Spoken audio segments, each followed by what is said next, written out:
Hoje em dia a cozinha mundial obriga-nos, ou está a obrigar o mundo a uma neocolonização alimentar. É um modelo híbrido e padronizado que vocês conhecem muito bem. Há uma redução da variedade dos géneros muito grande e há uma manipulação e infantilização do gosto evidentes. Como dizia o nosso Fialho de Almeida, um povo que defende os seus pratos tradicionais defende o território, porque a invasão armada começa pela cozinha. Não há dúvida nenhuma que sim, efetivamente é assim. O Fialho de Almeida tinha razão quando, fez esta afirmação. A nossa história alimentar é capaz de começar em Estrabão. O Estrabão era um grego, como sabem, que viveu 64 anos antes de Cristo e deixou uma descrição sobre os lusitanos, que eram frugais, que eram bebedores de água e cerveja, leite de cabra, vinho em ocasiões festivas, comedores de bolota moída, grande parte do ano, e com a qual fabricavam pão. Também de peixe e mariscos, caça e carne dos rebanhos, cultivavam a vinha, a oliveira, a figueira, a cevada e o trigo. Como veem, quer dizer, já temos uma descrição, digamos, para aquilo que seria o núcleo alimentar naquele tempo, ou, digamos, os principais componentes da alimentação daquele tempo.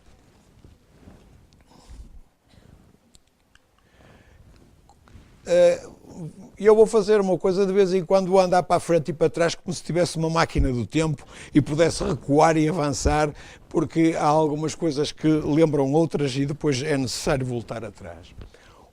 O Frei Bernardo de Brito diz a mesma coisa, baseando-se precisamente em Estrabão. Diz que, entrando Lísias na antiga Lusitânia, ensinou a fazer cerveja da cevada, o trigo, e deste licor usaram os antigos portugueses muito tempo, pelo pouco vinho que se cultivava neste país. Portanto, o vinho não era, digamos, o forte dos lusitanos. Depois tornou-se, mas foi com o tempo.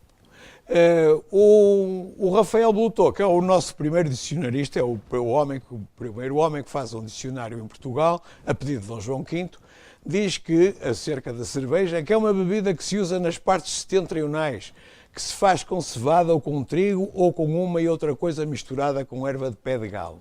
Depois cita Bernardo de Brito e Estrabão, acrescentando que se fechavam os ossos antigamente e se bebia em seus convites. Como bem, portanto, a cerveja é uma coisa que nós, se conhecemos, foi realmente no início, quando ainda não éramos nação. E é assim porque, numa queixa da Câmara de Lisboa ao rei em 1689, dizia-se que é lástima que os estrangeiros, até com água choca, nos tirem o dinheiro do reino. Se isto se permite, muitos deixarão as vinhas e tratarão desta cultura, que é de menos custo e mais certa ganância, que a vendem por mais tostão a canada. Portanto, isto era uma queixa à Câmara de Lisboa, porque, na realidade, a cerveja estava a começar a entrar no país, e é isso que eles chamam água-choca, é a cerveja. Portanto, estragava a cultura do vinho, que, nessa altura, quer dizer, fazia a sobrevivência de muita gente. A data faz coincidir 1689, é provavelmente o imperador Carlos V de Espanha, de que falaremos também mais adiante a propósito de outras coisas, que na realidade faz regressar a cerveja à península, e provavelmente daí depois se terá deslocado para Portugal, e terá sido nessa altura que terá começado a haver fabrico de cerveja. Mas se nós quisermos saber como era uma refeição, digamos, no tempo da nacionalidade, ou da fundação da nacionalidade, basta lermos o Aires Pérez Voiturão, que era um poeta dessa altura,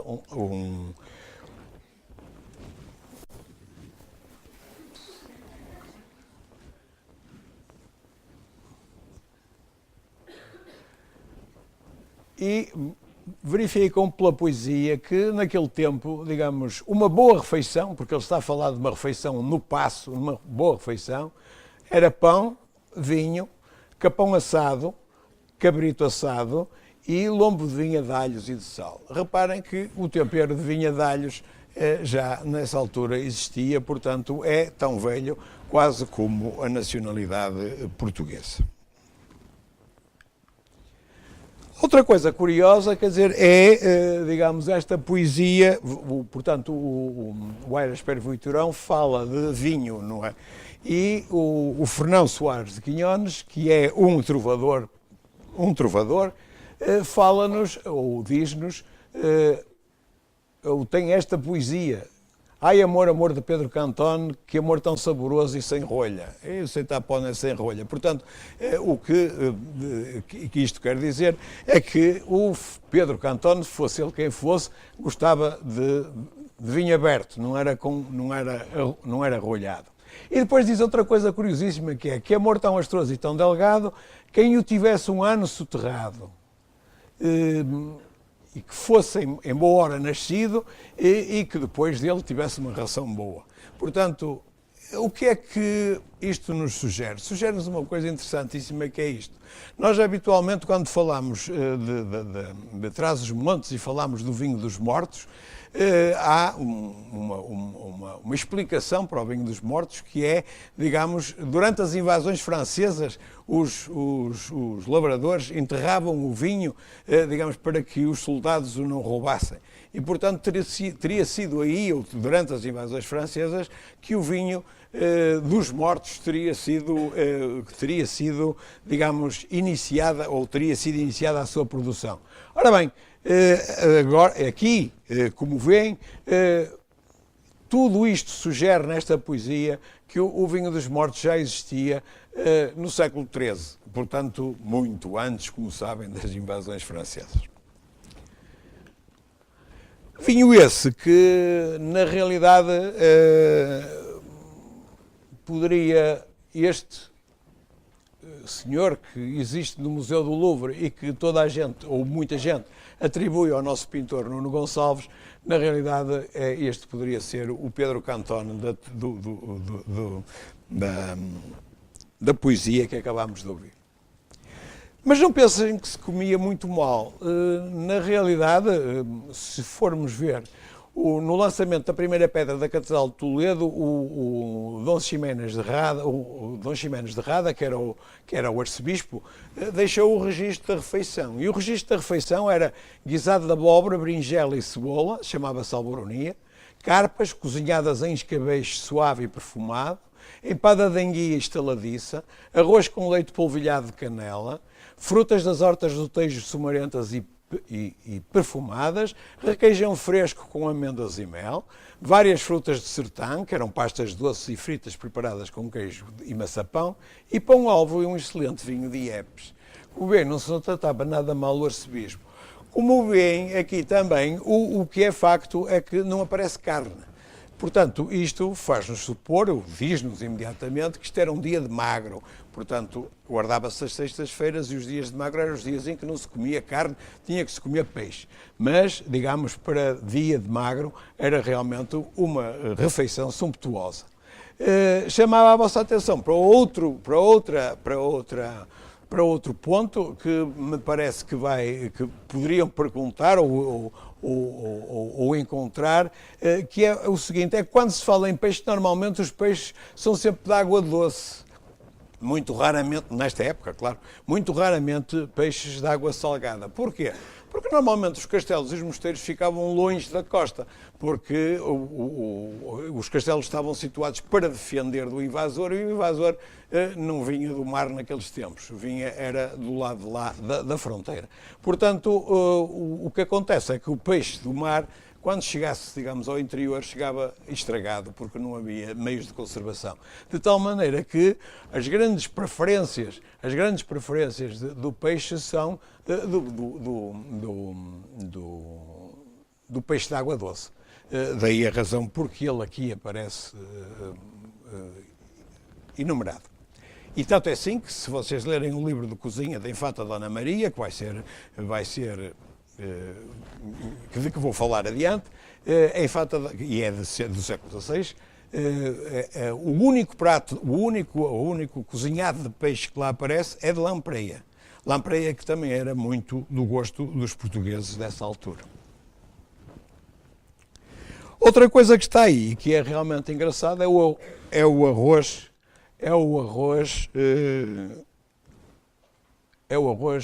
com leite polvilhado. É o arroz com leite polvilhado de canela. O arroz vai aparecer tardiamente em Portugal, já vamos ver quando é que aparece, e agora vamos seguir a pista do arroz durante algum tempo.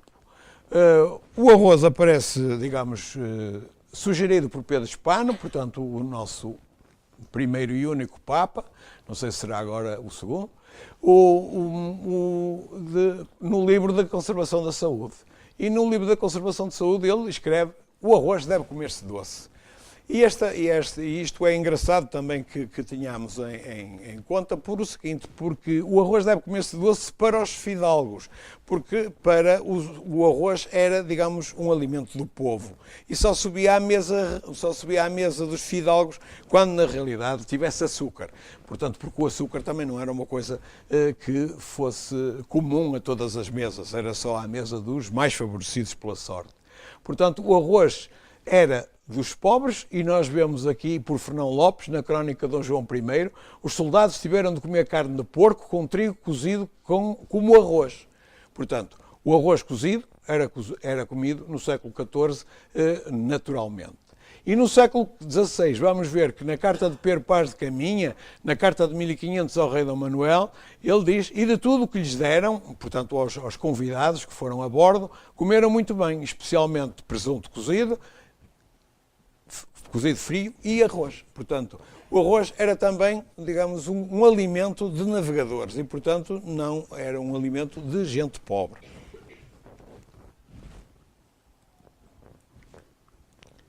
O Domingos Rodrigues, que era cozinheiro da nobreza, e no seu livro de 1680, diz o seguinte: o arroz doce, se vocês virem, em tese sem água com um arrátel de arroz, um arrátel são 460 gramas, é o equivalente a uma libra, mais ou menos, e depois coza-se com uma canada de leite, um arrátel de açúcar, portanto meio quilo de açúcar, água flor e, como estiver cozido, manda-se à mesa com canela por cima. Portanto, é a receita típica do arroz doce que se faz na região centro, isto é, em Coimbra. Aqui no norte junta-se ovos, mas na realidade na região centro continua a fazer-se tal qual esta receita do Domingos Rodrigues.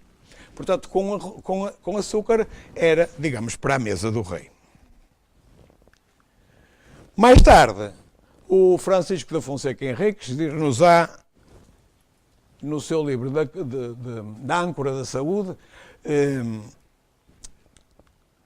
dir-nos-á no livro A Âncora da Saúde, que o arroz é o melhor e mais nobre de todos os legumes e o que mais que todos nutre e alimenta em todo o tempo a maior parte da gente, toda a esfera e a condição que seja, que a sua cópia, isto é, que a sua abundância,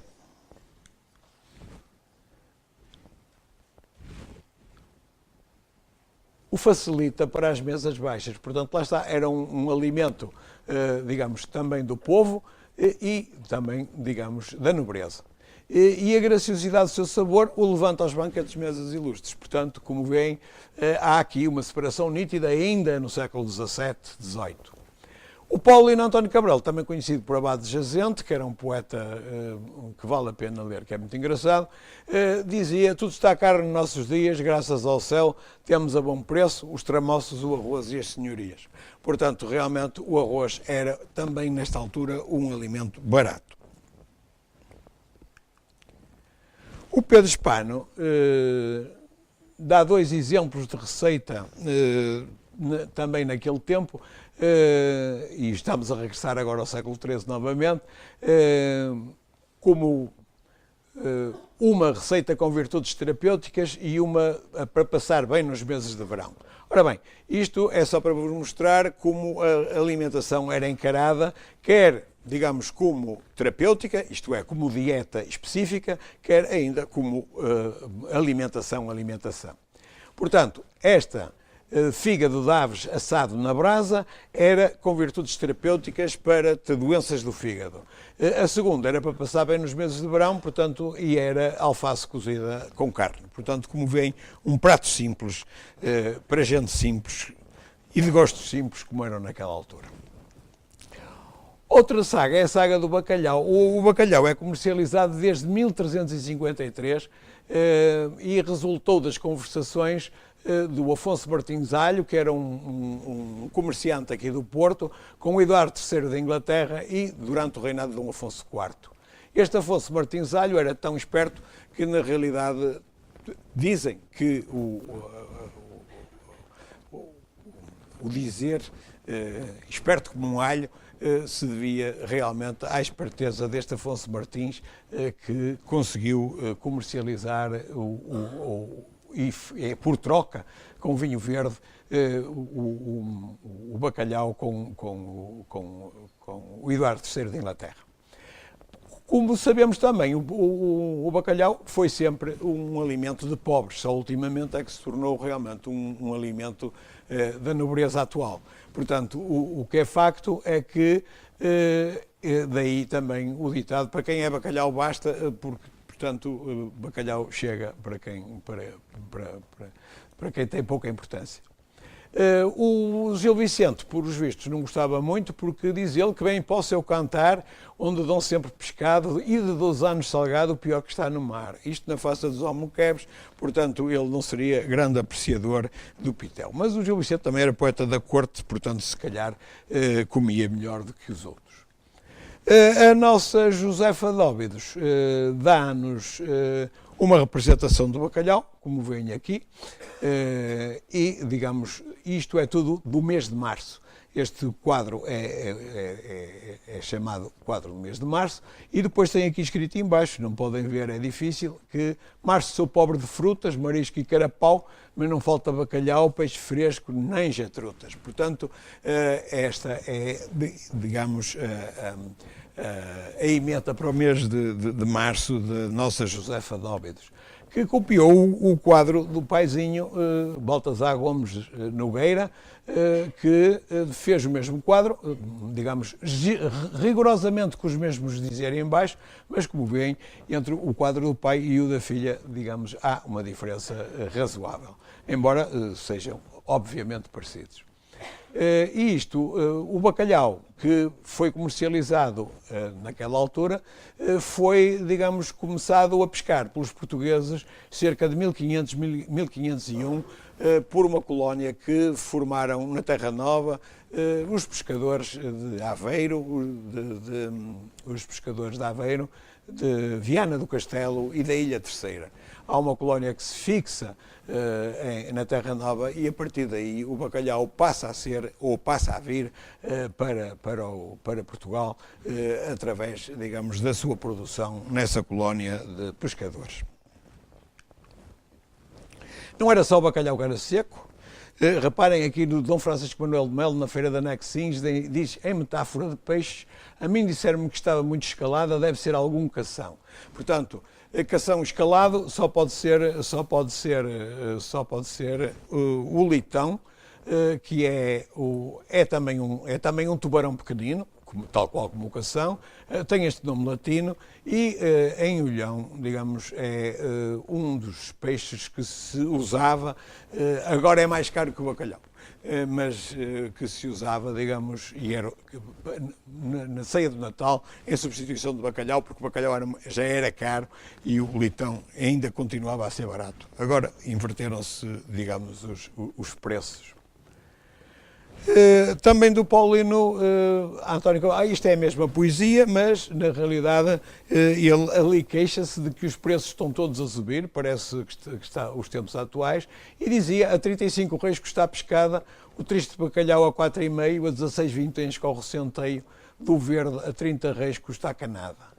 vende as sardinhas o galego feio, 5 ao vinho tem e 6 pela calada. Portanto, na realidade, isto é a inflação dos preços. Depois termina com aqueles 3 versos que eu vos mostrei, de graça, o barato, só temos o arroz e as senhorias, não é? No reinado de Dom Pedro nasce, digamos, uma outra especialidade portuguesa. No julgamento de sumário do Pedro Coelho, o rei, Dom Pedro, pede que lhe trouxessem cebola em vinagre para o coelho, enfadou-se deles e mandou-os matar. Portanto, a partir daí, digamos, o vinagre e cebola constituem aquilo que nós hoje em dia chamamos molho de vilão. Molho de vilão, que temos aqui a receita transmontana do Virgílio Gomes, homem destas coisas da gastronomia, e lá está, à parte prepara-se o molho de vilão com azeite de vinagre até conseguir que o molho fique grosso e depois junta-se a cebola picada e salsa. Portanto, como veem, a receita do tempo de Dom Dinis corre, digamos, praticamente até seguramente até à nossa era. Mas há aqui uma coisa que eu gostava que vocês vissem, que é curiosa e que praticamente fixa, digamos, a alimentação deste tempo. Se lermos a crónica de descobrimento da conquista da Guiné a certa altura, e a propósito de um fidalgo que ficou retido, digamos, na Guiné, enquanto o barco voltava, ele diz, sendo criado à vianda que sabeis, quer dizer, ele está a dizer como é que ele tinha sido criado, pão, vinho e carne e outras coisas artificiosamente compostas, e lá, onde ele viveu, só lhe davam peixe, leite de camelas, porque pensava ele que não havia outro gado, e bebendo água saloba. Portanto, na realidade, como veem, há uma descrição do Gomesianos de Zurara a fazer esta comparação.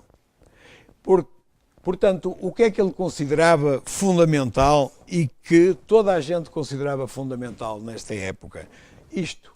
O padrão alimentar era pão, carne, vinho e outras coisas artificiosamente compostas. No fundo, o núcleo da alimentação era pão, carne e vinho e pouco mais. Portanto, se nós virmos, por exemplo, Dom Francisco Manuel de Melo, na Feira da Nexins, diz, em metáfora de carne e gordura, graças a Deus que já estou gordo como um chouriço, porquê? Porque a carne cria. Isto é, digamos, um anexinho ainda atual, muita gente o utiliza, ouvi-o sempre na minha infância, e na realidade vem tão longe como isso. Mas diz o mesmo autor e no mesmo livro o seguinte: tanto importa ser horta como relva, que nos comam os homens ou as bestas. É besta quem nos come. Se não, digam as tripas que enxundiam criam connosco. Portanto, na realidade, há um grande ódio, digamos, aos produtos hortícolas e, digamos, um grande elogio da carne e do pão, que é realmente a alimentação fundamental. E porquê é que os produtos hortícolas tinham todos esta conotação? Porque eram produtos da terra, produtos baixos, não eram produtos para fidalgos. Os produtos para fidalgos começavam nos ramos das árvores de fruta. Portanto, eles, tudo que fosse aéreo, ainda toleravam. Agora, tudo que fosse subterrâneo ou criado junto ao chão, realmente era para o povo e não para a nobreza. A carne, tão importante nesta época, era também sujeita a, digamos, a escrutínio. O Luís Labeira Dávida, àqueles que tiverem interesse nisto, eu aconselho vivamente a terem este livro, porque o Luís Labeira Dávida foi o primeiro nutricionista, provavelmente do mundo e se calhar da Península Ibérica, porque ele escreve um livro sobre nutrição. O que é que se há de fazer nas diversas circunstâncias, digamos, utilizando a manipulação dos alimentos. E em relação às carnes, conclui que de todos os animais, a melhor é a carne de carneiro, de vitela e cabrito. Portanto, na realidade, estas seriam as carnes por excelência. Não fala no porco, e porquê é que não fala no porco? Porque, penso eu, e vemos aqui por Frei Gaspar da Cruz, quando fala disso no tratado em que conta muito por extenso as coisas da China e do reino de Hormuz, uma das coisas que ele diz é: estimam os chinas tanto o porco que o dão aos enfermos. Portanto, na realidade, o porco não seria carne para dar aos para dar aos doentes, daí a razão porque Lobeira Dávila provavelmente não o incluía, e aí ele faz uma referência muito pequena, só diz, só o inclui, digamos, no elenco das carnes e não fala mais nele. Sobre os ovos, também em Gomes e Anas de Azurara vemos que ovos de ema, a ema deveria ser um avestruz, porque a ema é do continente sul-americano, mas de qualquer das maneiras eles chamam assim.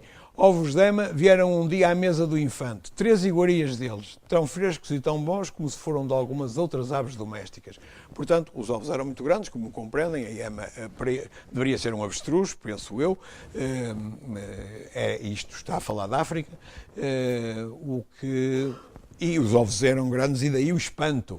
Mas ficamos a saber realmente que os ovos eram comidos dessa maneira, como por Diogo do Couto ficamos a saber que os ovos também se podiam escalfar, porque neste naufrágio que ele teve e em que ficou, digamos, numa ilha onde não tinham mais que comer, acharam 200 ovos de tartaruga e acabaram por escalfar as gemas e comê-los. E além disso, não foram só os ovos, também as tartarugas marcharam, porque ele mandou-as cozer e comeu-as juntamente com o biscoito que tinham.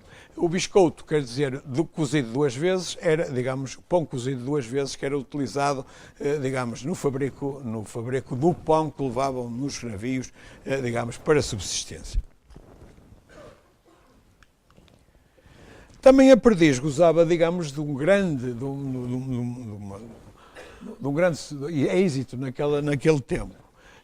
Isto é tirado dos ditos portugueses dignos de memória, que foi anotado e comentado por José Hermano Saraiva, que se obtém com facilidade, num alfarrabista.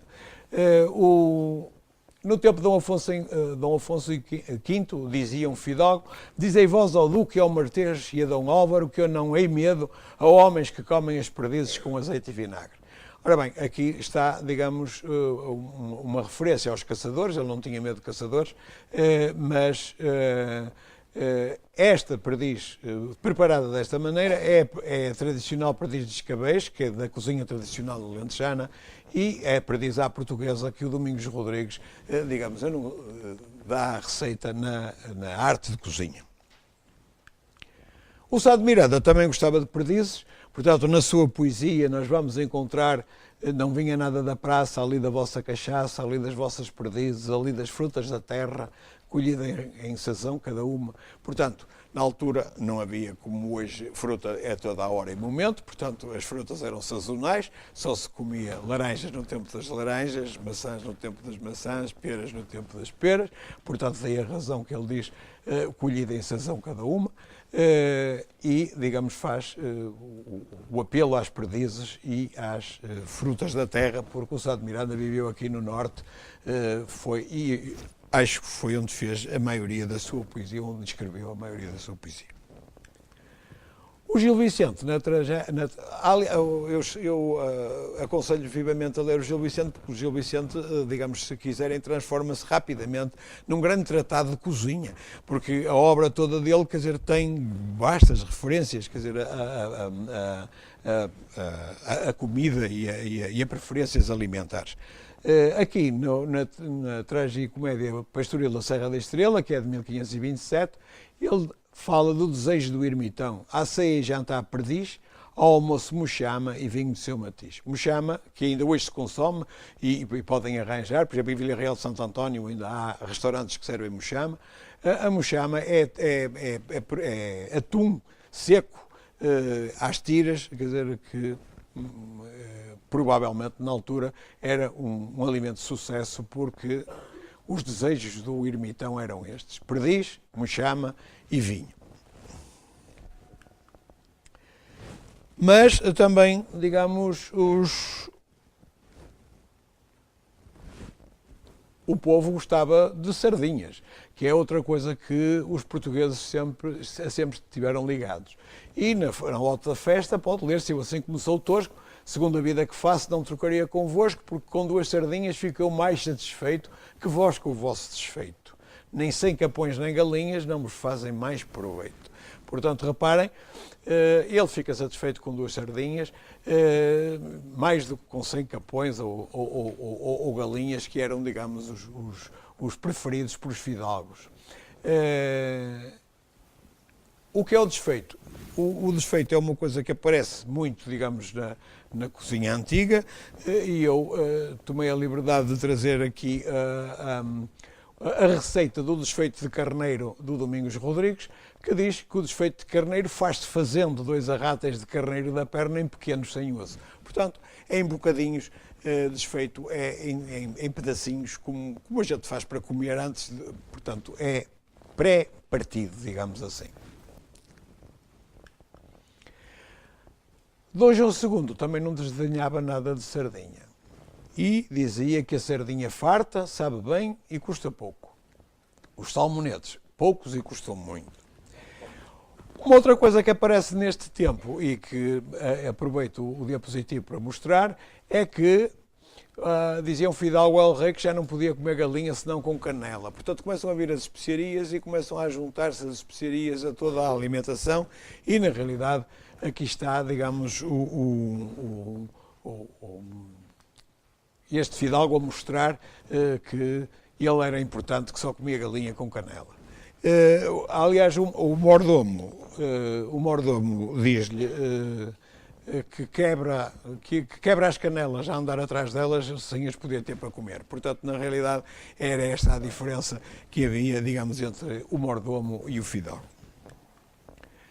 Se quiserem também saber da alimentação infantil, o Gil Vicente dá um jeitinho e, na realidade, ele diz que, na Comédia de Rowena, que lhes dades de comer? Isto é, a feiticeira pergunta à ama e queria saber se ela cuidava bem da criança. Que lhe dás de comer? E ela diz-lhe papinhas de pão ralado e depois que apontar nela, portanto depois que aponta ao dente, sopazinhas de panela e leite fresco coado. Isto é a recomendação dos pediatras atuais, portanto não faz diferença nenhuma, já naquele tempo era assim, aqui continua da mesma maneira. Aqui neste quadro vocês podem ver várias coisas, uma delas é, digamos, a explicação. No Clérigo da Beira, em 1526, o Gonçalo traz o cesto para vender uma lebre, marmelos e um par de capões.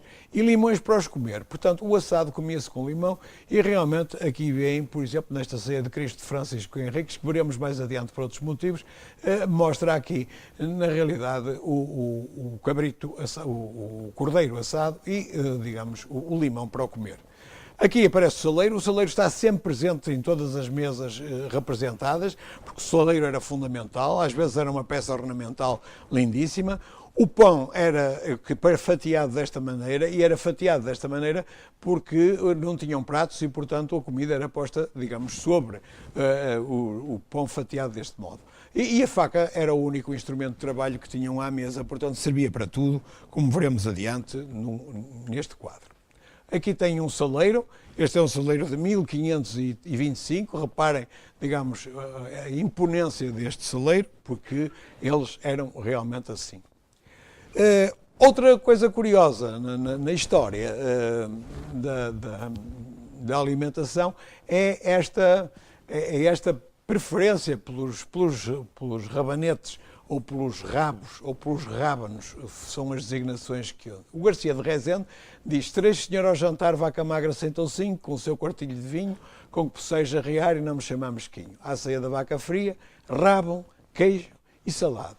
É como que o corpo cria, ou mais é velhacaria, fazendo a mal gastada. É curioso que um poeta como o Garcia de Rezende, que reuniu no Cancioneiro Geral todos os poetas do seu tempo, faça, digamos, um apelo à dieta, ele que na realidade era gordo como um nabo, porque ele aqui representado, digamos, em Évora, quem fez a estátua, digamos, não se esqueceu disso, e incluiu no Cancioneiro Geral uma crítica impiedosa endereçada a ele por o Afonso Valente. Portanto, pelo menos estofo tinha. E então pegou na crónica e nessa crónica, entre outras coisas, diz: todas estas coisas são, não queirais entender de outra maneira, senão que aperteis a mão ao comer, porque vos is a perder. Portanto, dieta. tirai-vos de tanto vício e largas banhas de atum fazendo algum exercício pela manhã em jejum. Portanto, como vê, também nada mudou. Ainda hoje, os nutricionistas aconselham dieta e exercício físico para tratamento da obesidade. Portanto, na realidade, este poeta também aconselhava ao Garcia de Rezende a mesma coisa. E este vício dos rabanetes e dos rábanos é muito curioso, que aparece no livro do Clenardo e a Sociedade Portuguesa do seu tempo, que foi traduzido por o Cardeal Cergeira, e que na carta a Látomo diz: há aqui, meu caro, uma chusma desses famosos rabanófagos que trazem todavia pela rua atrás de si maior número de criados do que reais gastam em casa. Portanto, na realidade eram grandes comedores de rabanetes naquele tempo, até porque, segundo o mesmo Nicolau Clenardo, no livro de despesas diárias de um português, o que se despendia era 4 ceitis de água, 2 reais de pão, 4 reais e meio de rabanete, e no domingo, hoje nada, por não haver nada na praça. Portanto, na realidade, os portugueses eram muito frugais na visão do Nicolau Clenardo. O André Falcão de Rezende diz a mesma coisa sobre os escudeiros. Tristes escudeiros que comem couves, nabos e mostarda, e disto são às vezes cozinheiros.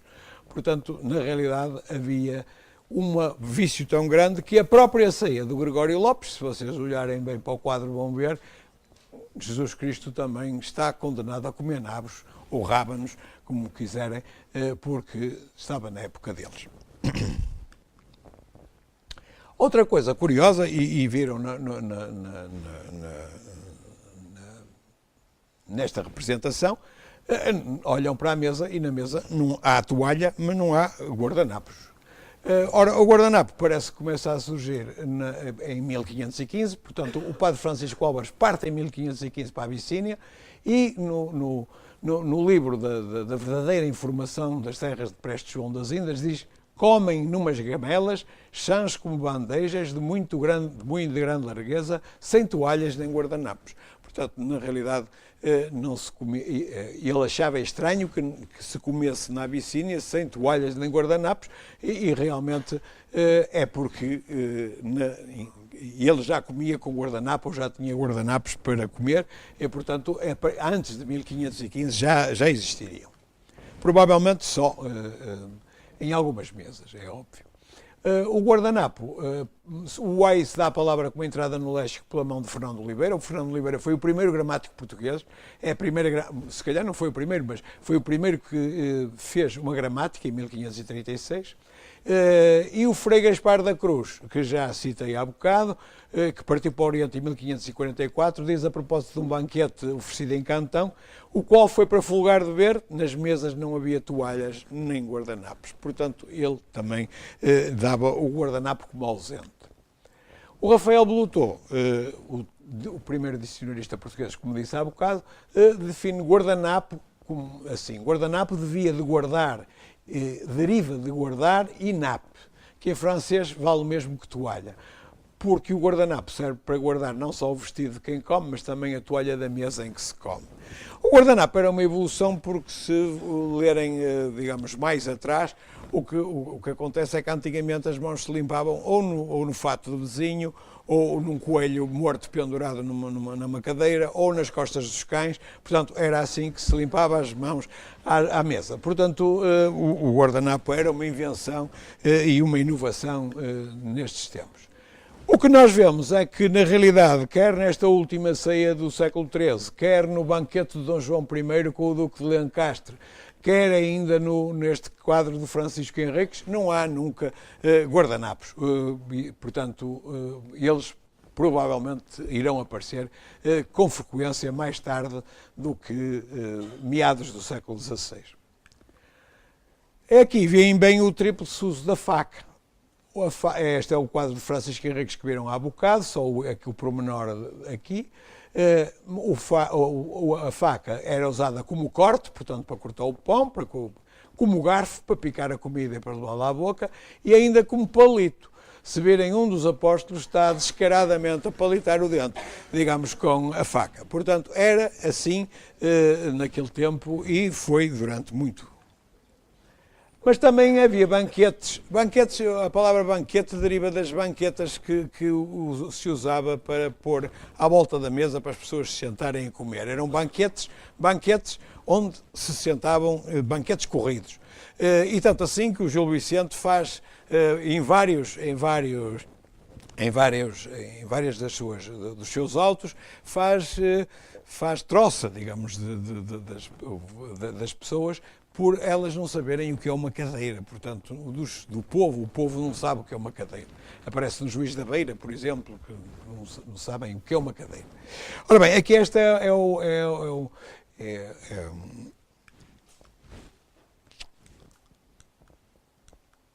aqui estamos a ver, digamos, o que foi dado ao Filipe II, o nosso Filipe I, por Dom Sebastião no banquete que lhe ofereceu. Foi um banquete também em tempo de peixe, porque foi tão grande a abundância de pescado e marisco e a diversidade deles. Iguarias foram 190 entre assado, cozido, frito, empadas e outros escabechos, e não foram em menos quantidade as iguarias dos doces por diversidade e delicadeza dos pescados. Portanto, como veem, um banquete de peixe, que não teria sido também muito apreciado, porque noutra ocasião em que esteve o João Batista Venturino, que acompanhou o cardeal Alexandre a Portugal, onde veio tentar negociar com Dom Sebastião a entrada de Portugal na Liga contra os turcos, escreverá sobre o jantar que teve em Vila Viçosa, que pouco agradáveis ao paladar, porque os manjares eram, a maior parte, pouco agradáveis ao paladar, porque lhe deitaram à toa em todos grande quantidade de açúcar, canela, especiarias e gemas de ovos cozidos, ao mesmo tempo que lhe faltavam os molhos, os temperos, etc. Portanto, na realidade,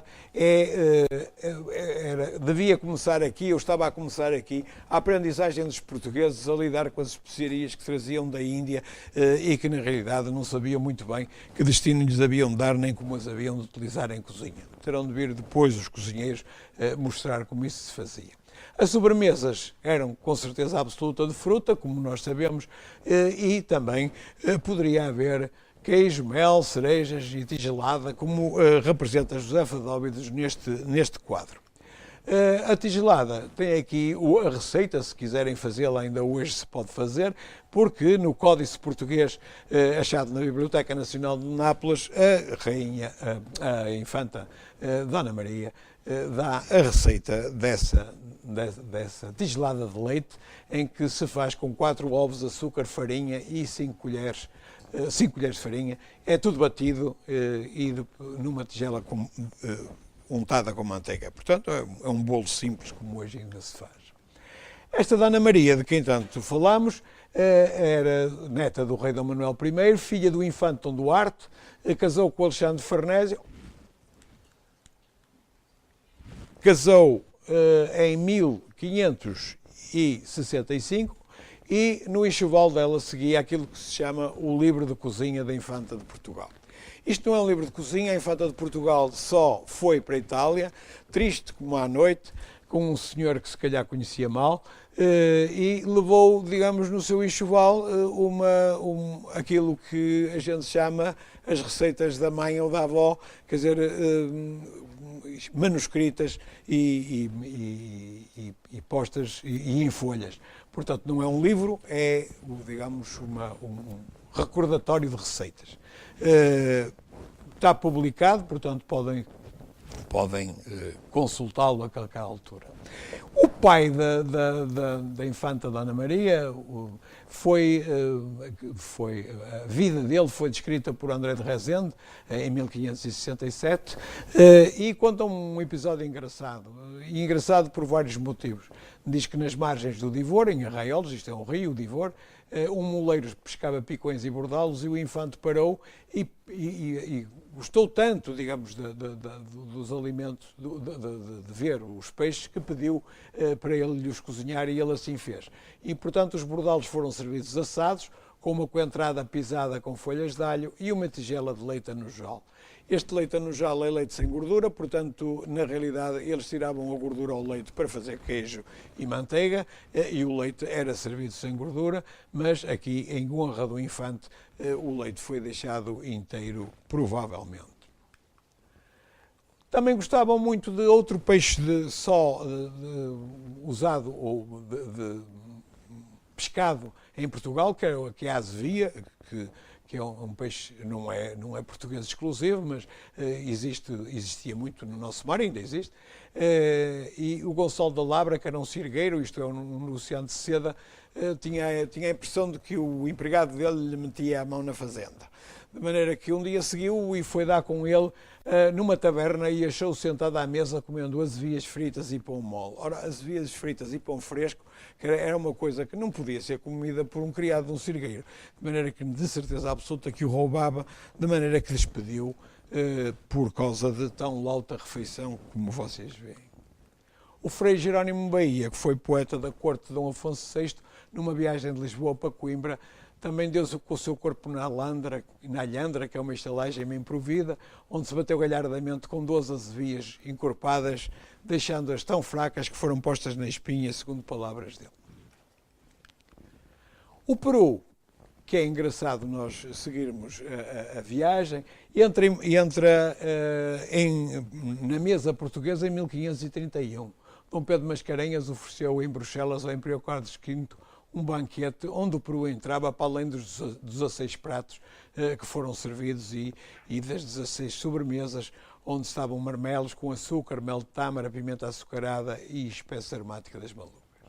Portanto, os marmelos com açúcar, marmelada portuguesa, que se difundiu pelo mundo todo e que, na realidade, deu nome às compotas de outras frutas.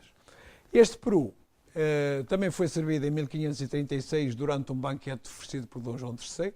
A Dona Luísa de Gusmão também presenteou as damas com um jantar no Paço em 1647, portanto o peru já era vulgar ou perfeitamente vulgar durante o século XVI, quer em Portugal, quer na Europa. Vejam este quadro, por exemplo, do Joaquim Buckler, em que aparece, digamos, um peru muito bem visível. Aliás, ele devia gostar de peru, porque num outro quadro que está na Galeria Nacional de Londres mostra aqui outro peru. Aí está ele, aqui, nesta zona. E também aqui um outro peru. E o próprio Shakespeare já conhecia o peru, porque no Henrique V diz: aí vem ele, tumefacto, ou inchado como um peru. Ou então aqui, ao observá-lo, faz dele um peru, olha como ele avança debaixo das suas penas. Portanto, só quem conhecesse muito bem um peru é que era capaz, na realidade, de fazer esta descrição. Peru que foi usado no jantar de Alto de Fé de Lisboa em 1624. Como veem aqui, há 3 perus. Eram 3 inquisidores gerais, portanto devia ser um peru para cada um, na realidade. E como está tudo dividido por um número de participantes, isto é múltiplo das pessoas que participaram, o António José Saraiva diz que provavelmente era, digamos, uma peça para cada pessoa. Portanto, como eram 3 inquisidores, 3 perus eram um peru para cada inquisidor. Mas era tão importante o peru que o Bento Coelho, na criação dos animais em 1669, deixou representado aos pés, à mão direita de Deus e no centro da criação. Portanto, reparem a importância que se dava a este bicharoco. Uma outra coisa que não devemos esquecer, digamos, na história da alimentação é esta curiosa. É que o Francisco Martins Moutinho escreveu Arte de Cozinha, Pastelaria e Conservas. Este espanhol foi o que acompanhou a infanta Dona Joana quando veio casar com o Dom João de Portugal e, portanto, era a mãe do Dom Sebastião.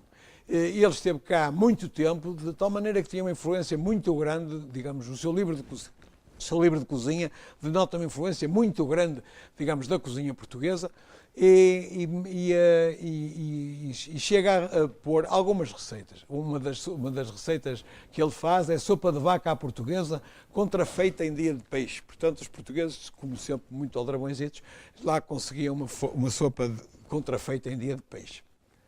O café entra pela mão entra provavelmente em 1663, porque o padre Manuel Godinho, na sua descrição, na sua relação do novo caminho que fez por terra e mar vindo da Índia, descreve a semente do café, diz que é a mesma que a do chocolate, o qual se bebe em toda a Turquia e Mourama, e depois dá a receita de como fazer. Depois de uma torrada, moída e cozida em água, serve de vinho aos maometanos, os quais acreditam ser confortadora de estômagos. Portanto, na realidade, o café entra aqui em 1663 e em 1715 já estava perfeitamente nos hábitos dos portugueses. Francisco Borges Henriques, do qual há um documento na Biblioteca Nacional, que tem este código, era provavelmente o cozinheiro de um grande senhor e sobre o café diz como se faz o café, sabe como se faz o café e diz que o café se toma pela manhã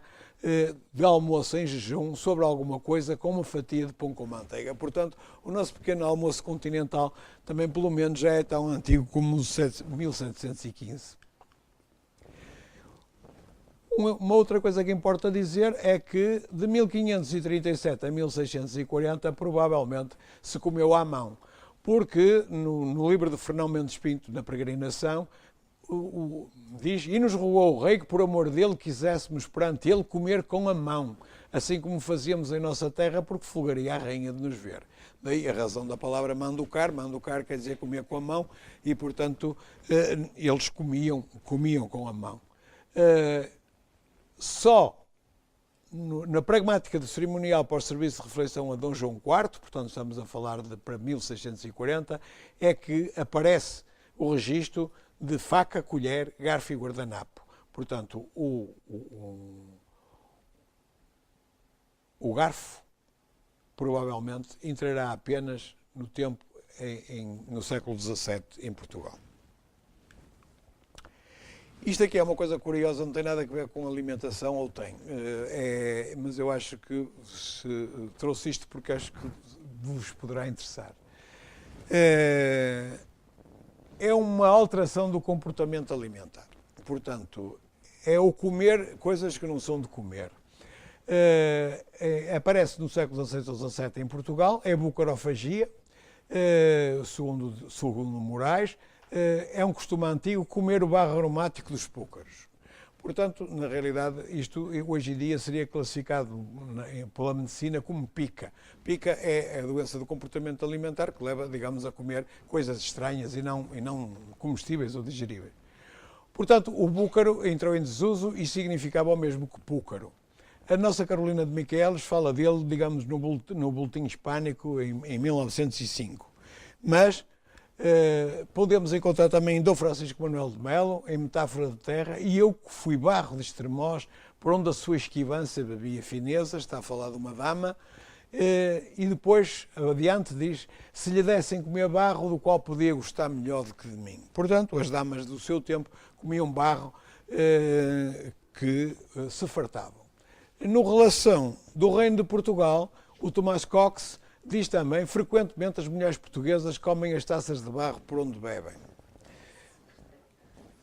Estranho, não é? O Paulino António Cabral, abade jazente, que já falei há bocado, dizia: o que não conhece o mês e diz que tem catarro, ou é velha ou come barro, ou algum excesso fez, que a curar lhe leva às vezes 9 meses. Portanto, o Paulino António Cabral deixa aqui implícitas duas coisas, porque se comia barro para impedir a gravidez. Portanto, seria um contraceptivo. Curiosamente, se nós formos ver o Sebastião Covarrubias, o Covarrubias é um espanhol que fez o Tesouro da Língua Castelhana e diz que o búcaro é um género de base de certa terra colorida que trazem de Portugal, e destes barros dizem que comem as damas para ficarem mais pálidas. Portanto, e diziam que o barro de Estremoz é que era bom. O da Maia aqui também não era mau, mas o de Estremoz era melhor. O Luís de Góngora diz nos seus sonetos e letrilhas: Ninha del cor quebrado, ou tenes amor ou comes barro. Portanto, aqui está outro testemunho, digamos, indesmentível.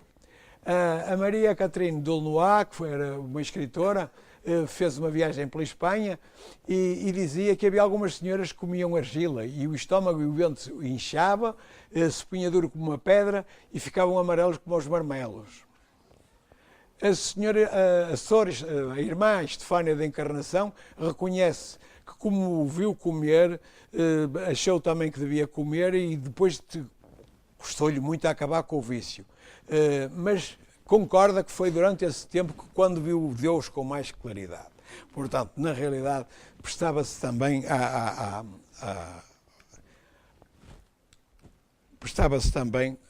digamos, à contemplação.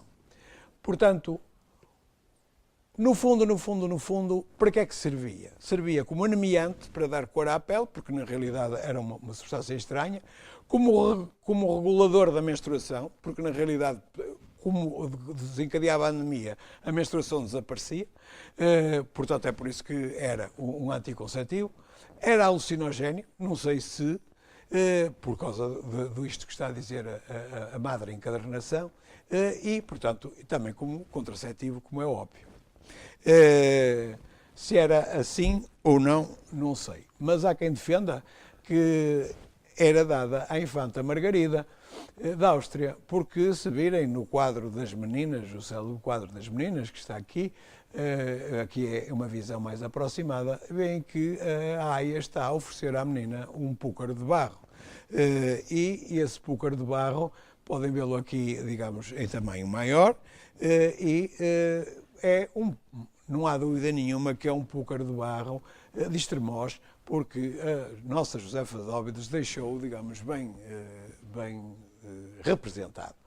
Portanto, é um facto que se comia barro nessa altura, pelas razões que vos expus. Mas voltemos um bocadinho atrás e agora só para, na reta final, para vos mostrar, digamos, não podia deixar de mostrar-vos, digamos, na poesia de Camões, também, digamos, uma ceia virtual.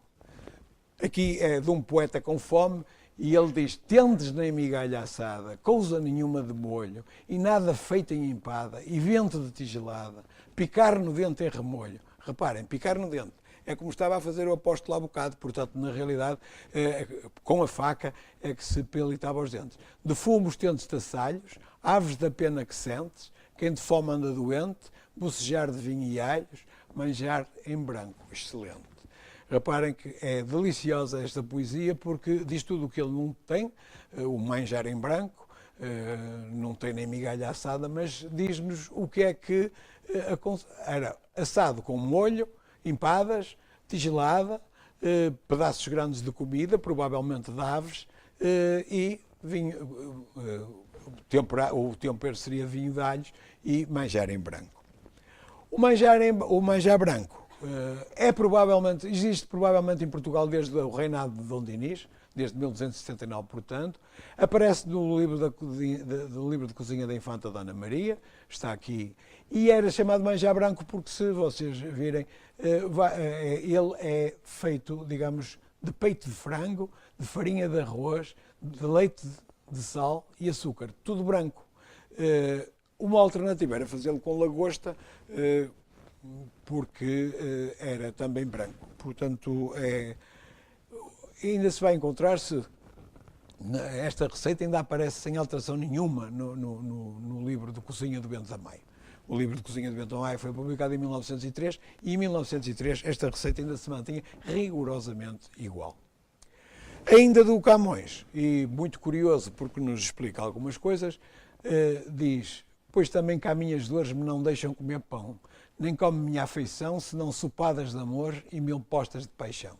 Portanto, reparem, sopadas de amores, fala aqui de sopas, das lágrimas caldo faço, das lágrimas, portanto, caldo de lágrimas, do coração escudela, esses olhos são panela que cose bofes e bafo bofes e baço com toda a mais cabidela. Portanto, introduz na língua portuguesa a palavra cabidela. Cabidela é, digamos, introduzida, segundo os dicionaristas, por Camões nesta poesia, no Alto de Filodemo, e é a partir daí que a palavra aparece, e aparece designando, portanto, digamos, todos os miúdos, digamos, de qualquer animal. Mas se a gente parar em Espanha para ver o que é que pensa o Cervantes da alimentação do Dom Quixote, pode ver que bons 3/4 de rendimento gastava-os no comer. Cozido, as mais das vezes vaca do que carneiro, lá está, ele não era um homem abastado, portanto tinha que se contentar com vaca que era um animal de trabalho, e sendo um animal de trabalho só era morta quando fosse velha e não pudesse carregar mais, portanto era dura, como vocês compreendem, e portanto é por isso que eles preferiam o carneiro molzinho, tenrinho. Com o infalível empadão dos sobejos à ceia, uma fritada de ovos com miúdos e toucinho, e aos sábados lentilhas, lá está, aos sábados, lentilhas às sextas. Reparem que está o tal dia de magro em que ele comia lentilhas, e o seu borracho extra uns domingos por outros. Portanto, o Dom Sancho, o Dom Quixote, não comeria, digamos, muito mais do que isso, e o Sancho Panza também.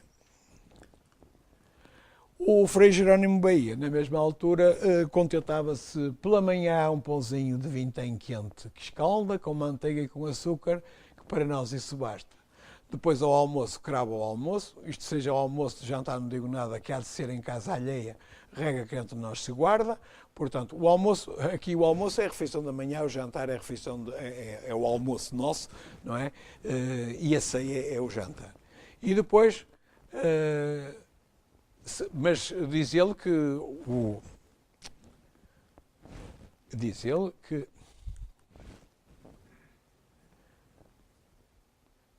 dizer que o almoço há de ser, isto que seja o almoço. O do jantar não digo nada, que há de ser em casa alheia, portanto, o almoço é cravado, não é? Mas se lhe derem sobre peixe e fatias albardadas, portanto, que é um doce, é coisa de que ele muito gosta e falar neles regala. E depois desculpa, digamos, a sua pouca fortuna. E se à tarde chover tanto que obriga a estar em casa, passas, figos e bolotas é coisa desenfadada. Portanto, na realidade, era isto que ele comeria no seu tempo. Ele que gostava tanto de falar em comida, porque toda a poesia dele também é, digamos, quase um livro de cozinha. Finalmente, em 1700, e portanto o terremoto está quase a acontecer, diz o Thomas Cox e o Cox Macro, que foram visitantes em Portugal e fizeram a relação do Reino de Portugal, este livro que vocês obtêm na Biblioteca Nacional. Os criados são normalmente internos, e os que têm um contrato diferente recebem ao meio-dia um prato de caldo com sopas e couve, uma planta parecida com repolho e cerca de 250 gramas de carne de vaca por cima. É a sua ração diária. Portanto, isto é realmente a ração diária de um trabalhador. Ou era. Não tarda que não volta a ser. Portanto, os pobres, dizia ele, comem muito mal. A família de um trabalhador do campo não come geralmente mais do que pão durante todo o dia. À noite, quando o homem regressa ao trabalho, tem alguma hortaliça ou arroz e peixe. E isto é ceia para toda a família. Raramente comem carne, mais do que uma vez por semana, e mesmo assim a carne de vaca no valor de um tostão a dividir por 7 ou 8 pessoas. No verão comem grande abundância de fruta e no inverno fruta seca, peixe seco e sardinhas. Portanto, como veem, era esta a alimentação do povo em Portugal no princípio do século XVIII. Comem ainda grande quantidade de beldroegas e beterraba, ervilhas e feijões, muito açafrão, anis, alho, cebolas e coentros, peixe cozido com azeite, coisa que eles achavam muito esquisita, peixe cozido com azeite, alho e açafrão servido na água de cozer com sopas de pão. Cá estão as sopadas de amor de que falava o Camões. Também fervem a erva coentro nas suas sopas, portanto, o que eles também achavam delicioso por ser diferente. Como bem, não era muito diferente em 1700 do que era em 1500, porque no Alto da Lusitânia já o Gil Vicente dizia que temos para o jantar berinjelas e pepinos e cabra curada ao ar. E cenouras, porque não, e favas e alcorovia e cominho e açafrão. Dizia a mulher, pois o turco Grão Sultão não come tanta iguaria. Muito obrigado.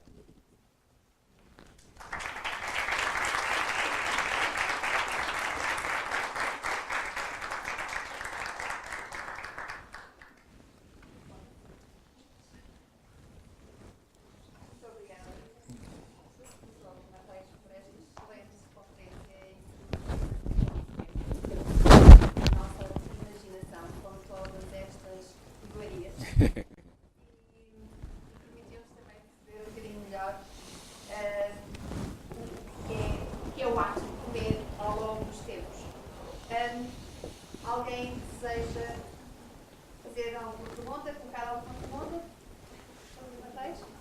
Sim.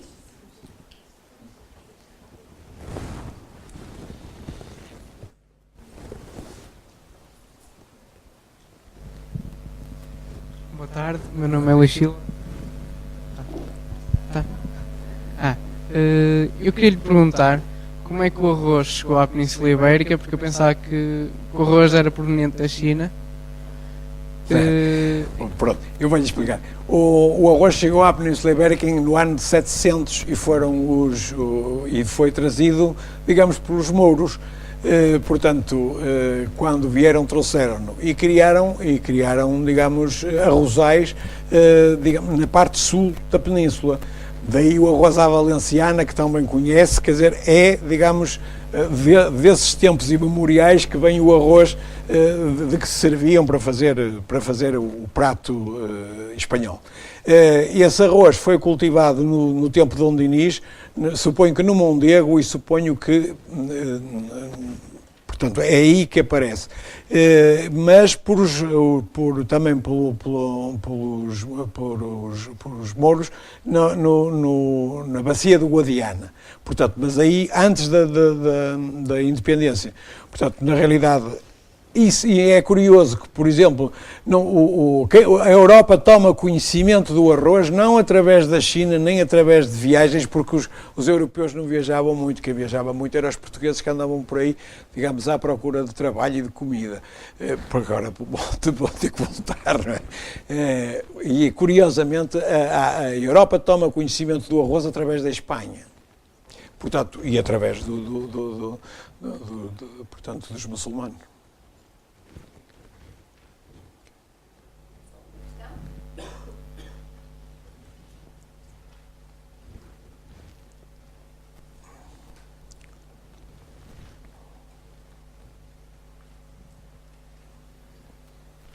Boa tarde. Eu tenho uma questão semelhante à do Luís, mas é relativamente à batata. Quando é que ela foi introduzida na alimentação em Portugal?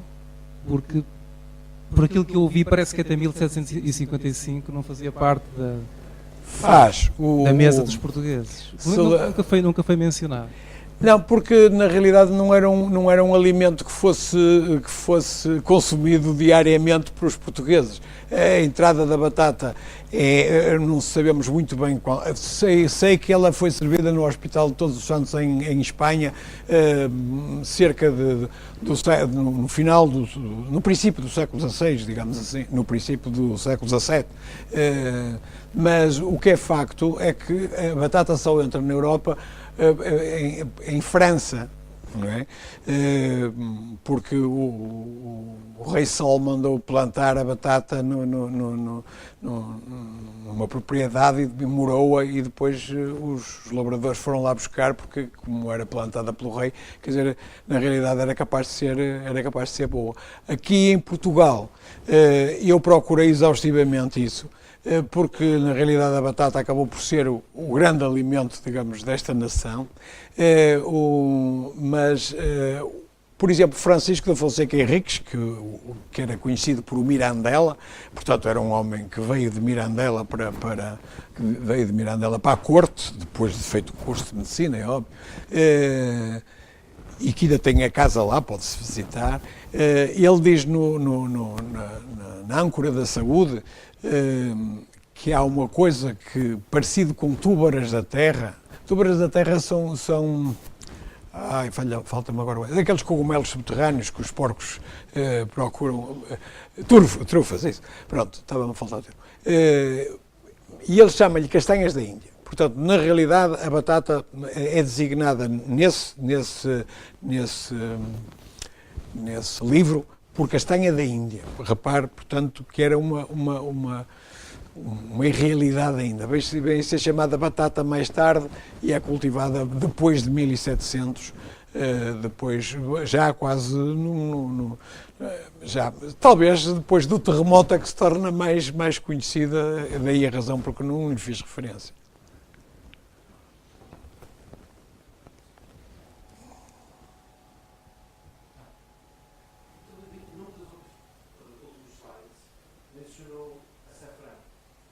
Como faz parte de comida dos pobres na altura. E este açafrão, é açafrão das Índias? Ou açafrão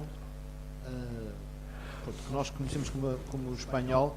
Porque isso não faz parte muito da culinária de cá. Eu suponho que não faz. E tampouco, digamos, da população que o Gil Vicente usa. Havia uma coisa que era semelhante, que eu suponho que era alcorouvia, que está lá também no poema, mas o que ele faz, e suponho que é por isso que mete a palavra aí, é porque se reparou, aquilo é uma crítica, digamos, aos cristãos novos. Portanto, porque repare que ela diz, e o turco grão-soldão não tinha tanta iguaria, portanto, está-se a referir, digamos, a uma população diferente, portanto, e provavelmente foi por isso que meteu aí açafrão, suponho. O açafrão tem razão, não existiria nessa altura, e muito menos, digamos, teria de vir, digamos, primeiro veio de fora, não é? Não existiria nessa altura. Agora, o nome já existia, provavelmente, e o Gil Vicente tinha conhecimento dele, portanto, tinha conhecimento que o põe lá, não é?